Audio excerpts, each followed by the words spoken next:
Hey class, it's Mr. Stewart. This is going to be the Chapter 1 Integrity video here for Week 1 of CRJ 146 Criminal Evidence. One thing I want to draw your attention to is that I've been having some technical issues with integrity. Some of you may not have been able to watch the orientation video for the course at this point. Make sure you look at the Start Here tab and it basically has the same information on it.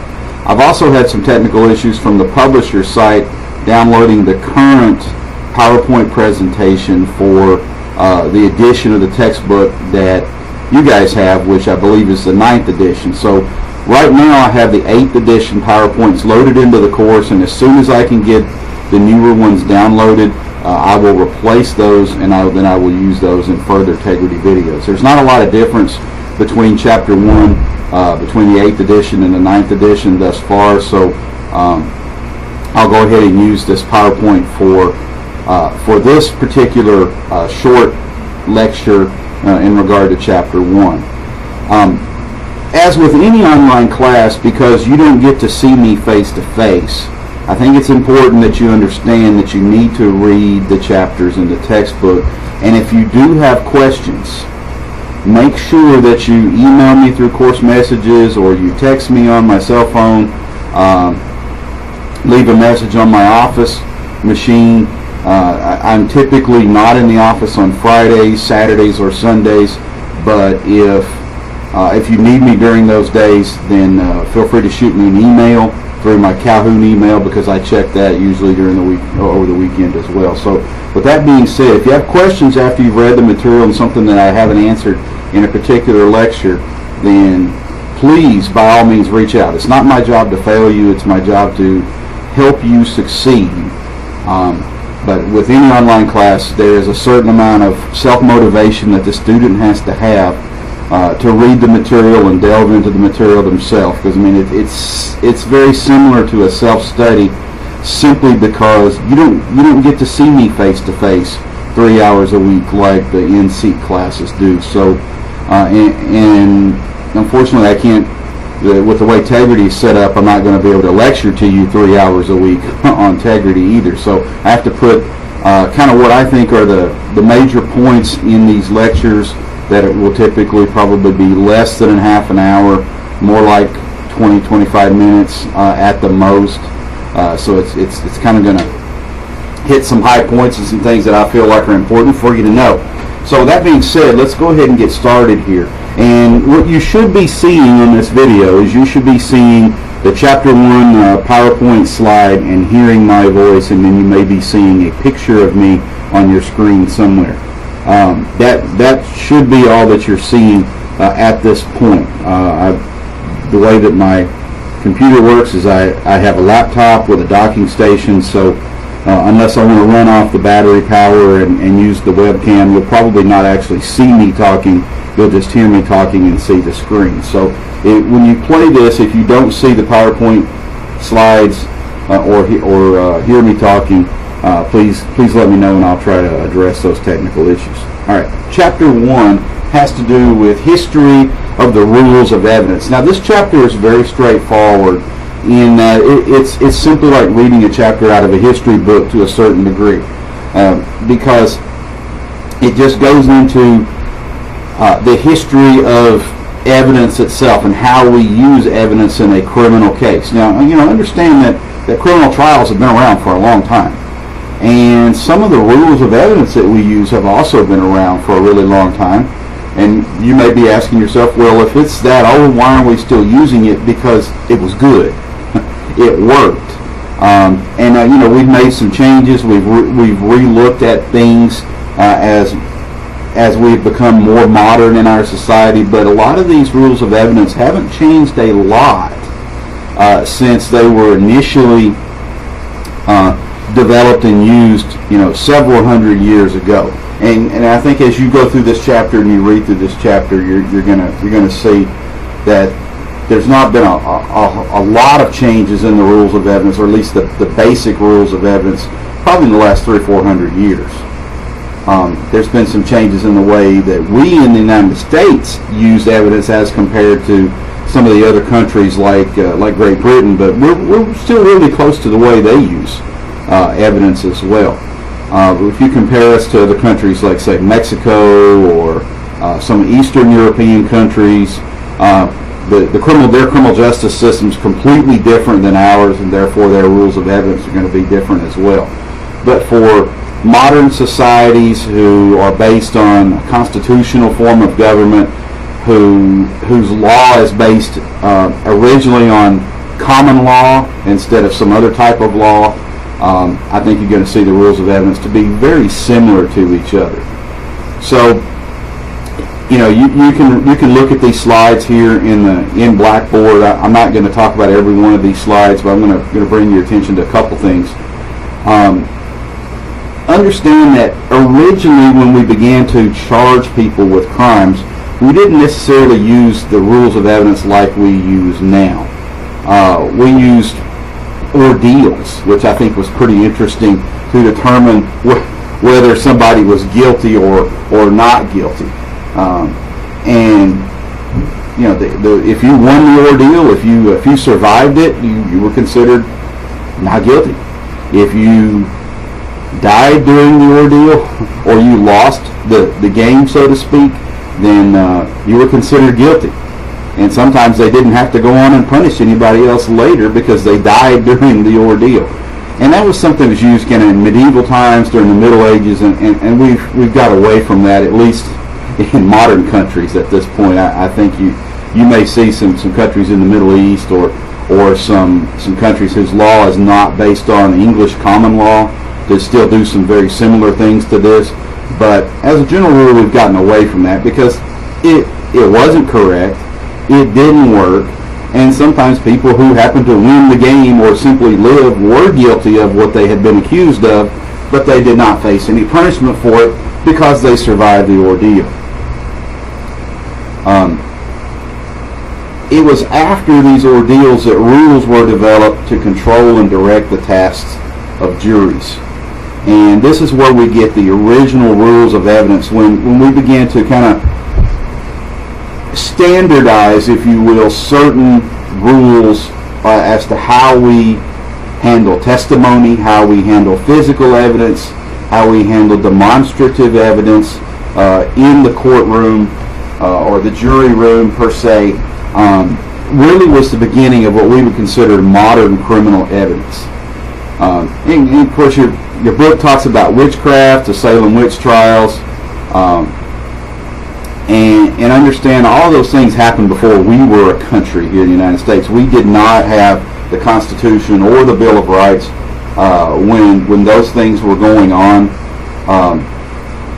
And what really brought a lot of those things to an end was the fact that our Constitution and the Bill of Rights began to guarantee us certain rules of evidence and guarantee us particular procedures as to the way things would happen during a criminal trial. And this slide here is important. You should be seeing this. It says rules of evidence guaranteed. Evidence of crime must be relevant, reliable, and competent to be admitted in criminal trials as outlined in the Bill of Rights in the U.S. Constitution. That still stands today. If you wanted to try to get somebody convicted of a crime and you're using evidence, whether it is testimonial evidence, and that's that evidence where people get on the stand and testify as to what they know, or you're using physical evidence, those are those things that you can see, hear, touch, smell, or taste, etc. To prove someone guilty of a crime, that evidence must be relevant to the crime, it must be reliable and competent. And at this point, I should not have to define reliable, relevant, and competent to you guys, because you should know those terms at 18, 19, 20 years old or older. So the key part of this particular slide is the fact that we now have some established rules where we can either admit evidence at a trial or not admit evidence at a trial.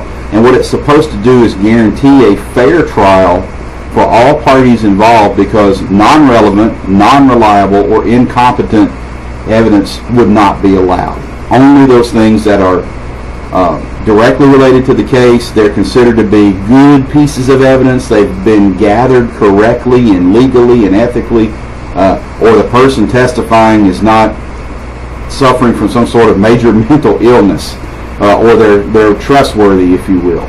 It means they're competent. They can understand the nature of the proceedings going on around them. With that being said, that does ensure more fairness in trial than many other countries' trials have. For example, in Mexico, you get arrested for something, and they will have your trial and not invite you to it, and go ahead and sentence you to a prison sentence, and then tell you at some point later, oh, by the way, we found you guilty, and you're serving another 20 years. Have fun with that. We don't do it that way in the United States. Everything is fairly transparent, and the defendant is involved in every stage of the process, including if somebody's going to testify against them, or they're trying to get a piece of evidence admitted that shows their guilt, they have the right to ask for that to be found inadmissible, simply because it must be relevant, reliable, and competent. Hopefully that makes sense to you guys. All right. Your book talks about the Magna Carta, which was kind of a milestone in the use of criminal evidence. It kind of set some standards. That was really toward the end of the medieval times, the Middle Ages. It really got us into this time of the Renaissance after the Magna Carta. Things began to change everywhere in the world at that point. Your book also talks about habeas corpus. Now, habeas corpus is interesting, and because it's something that we find in our law today, but it's been around for a long time.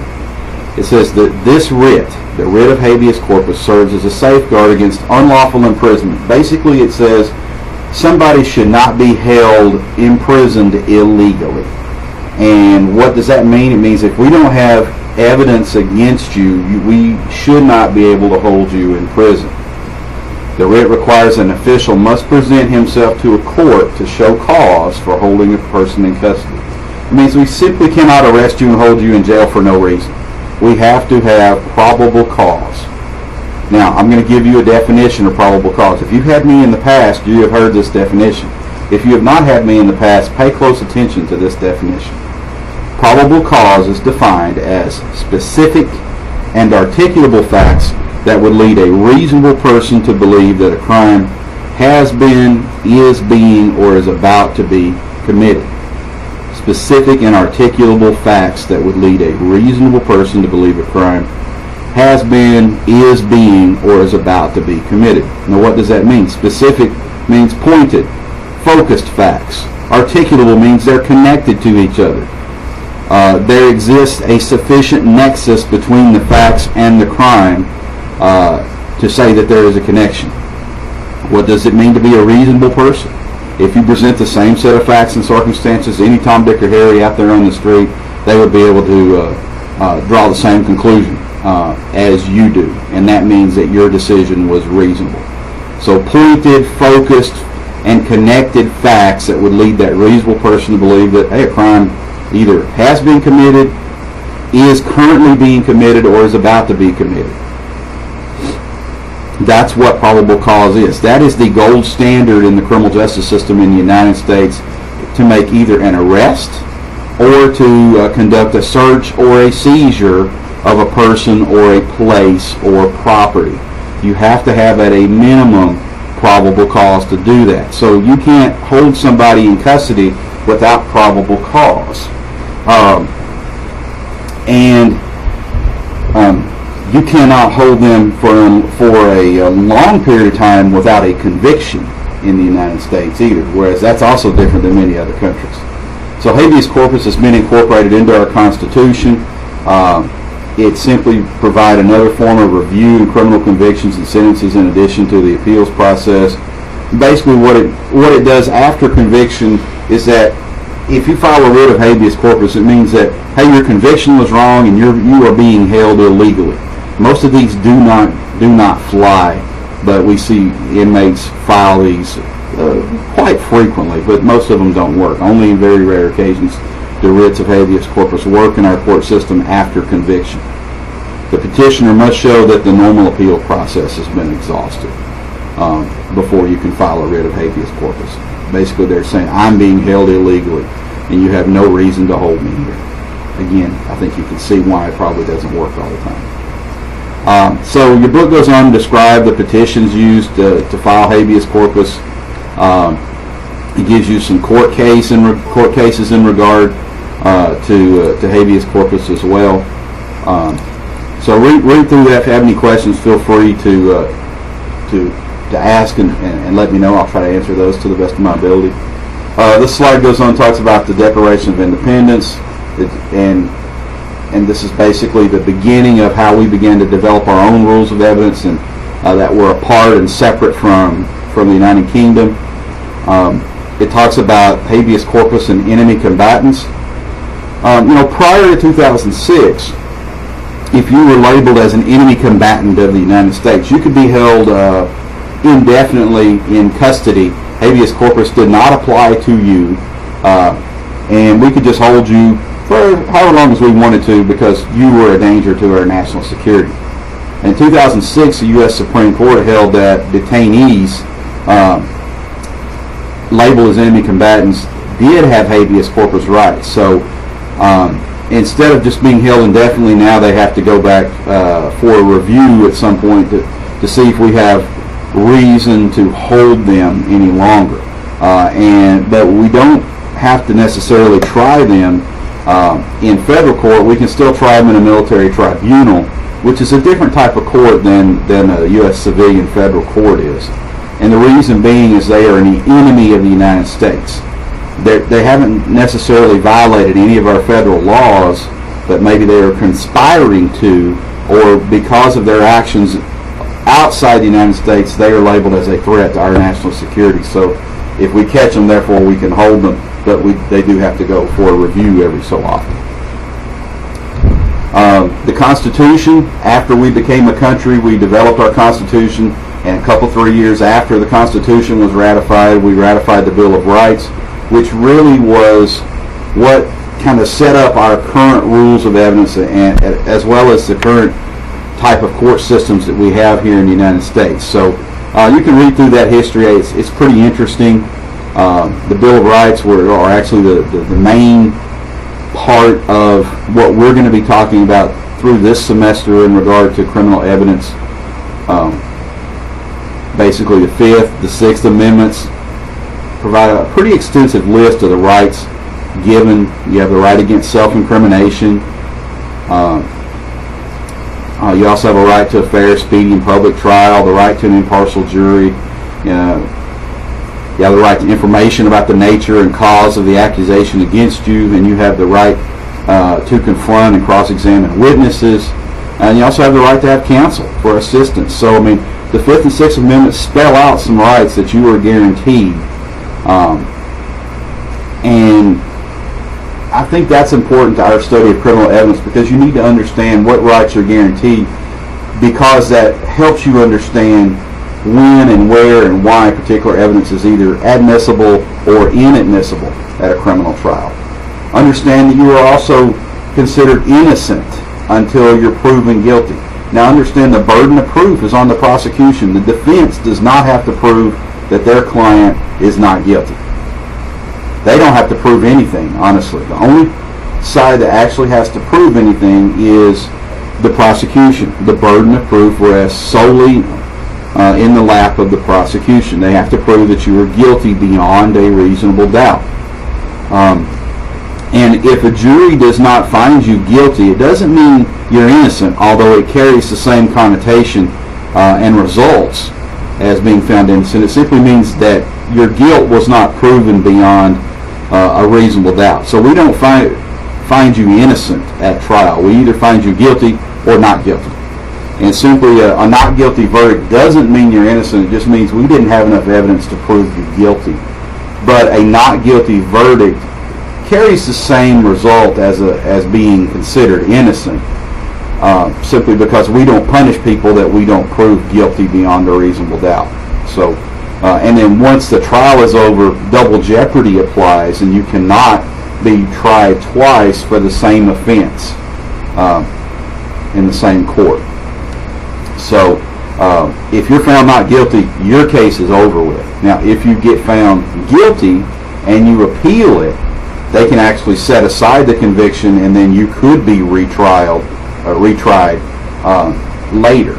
Or if the jury cannot reach a verdict, which means that's a mistrial, you could be tried an infinite number of times until the jury actually reaches a verdict. But if the jury does reach a verdict and finds you not guilty, it's done. It's over with. The prosecution has no right to appeal. You do have a right to a public and a speedy trial. There's some court cases in this particular chapter, and I think this has to do something to do with one of your discussion questions. Make sure you read over those court cases, and I will say to you that you probably need to read some of these court cases multiple times to understand everything it's trying to say. Because most of the court cases you read are going to be Supreme Court cases, which means it had national implications, and the Supreme Court does not decide anything lightly. When they make a decision, it is the law of the land, and it is based upon lots of contemplation, lots of legal research, so these court cases are pretty important. Make sure you read over those.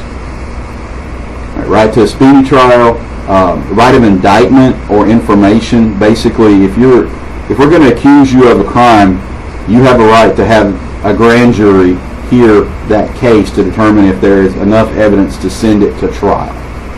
And you can read over that section in the text as well. Understand that you have a right to a fair trial, although you do not have a right to a perfect trial. I mean, understand that some mistakes are probably going to be made during even the simplest trial occurring. Now, the problem comes in is that if these mistakes are considered harmless errors, or if they're considered fatal errors in the trial. A fatal error is an error that, when it happens, the jury may have reached a different verdict if that error had not happened. Does that make sense? A harmless error means it has no real bearing upon the case.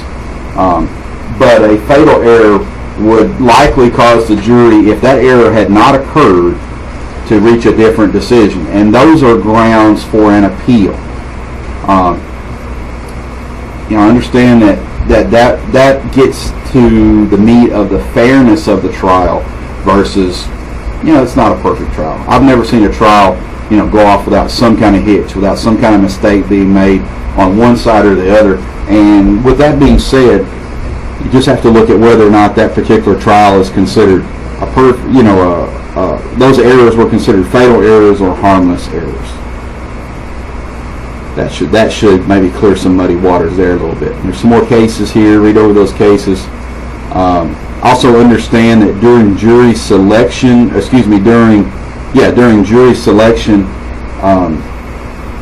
every potential juror will not be picked. Some jurors will be excluded from being a juror because they are biased against one side or the other. And some of them can simply be excused for no reason, simply because the attorney doesn't like them. They just don't want that person on the jury. So you can read over challenges for cause and peremptory challenges, the Batson case, and how that affects jury selection. It's pretty straightforward. You also have the right to counsel. That's another one of your rights.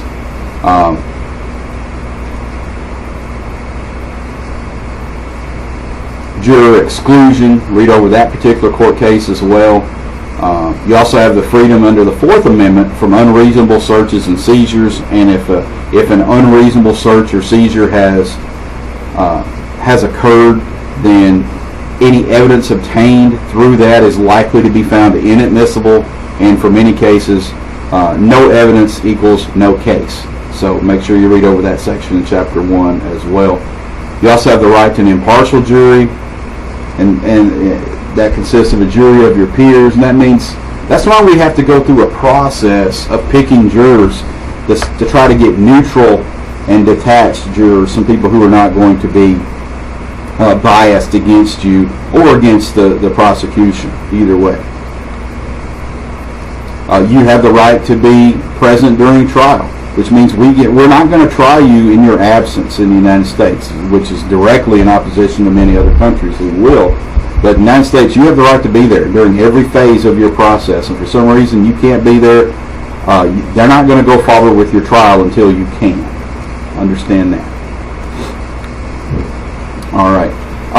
And I think that's probably enough for you to chew on for this very first week of the class. Make sure that you get in there before Sunday evening of the first week, which is this upcoming Sunday. Make sure you get in the class and you not only respond to the introduction, but you respond to that first discussion question. You you go out and you find a current event or a news story. You give me the link to that and write me a summary and how it ties into Chapter 1. That goes in the research articles section. And then also you'll write me a one-page reflection as to what you learned this week, what you found out you didn't know, something that surprised you, etc. You're just commenting on what you learned. And I expect to see quite a bit of comments, because when we start getting into criminal evidence, people find out a lot of stuff that they didn't realize what was actually in the law, or they had some misconceptions. So that's okay to put those in there too. And remember, if you have questions, problems, or concerns, please reach out to me. This is what I'm here for. Have a good week, guys, and I'll see you next week for the next Integrity video. Bye-bye.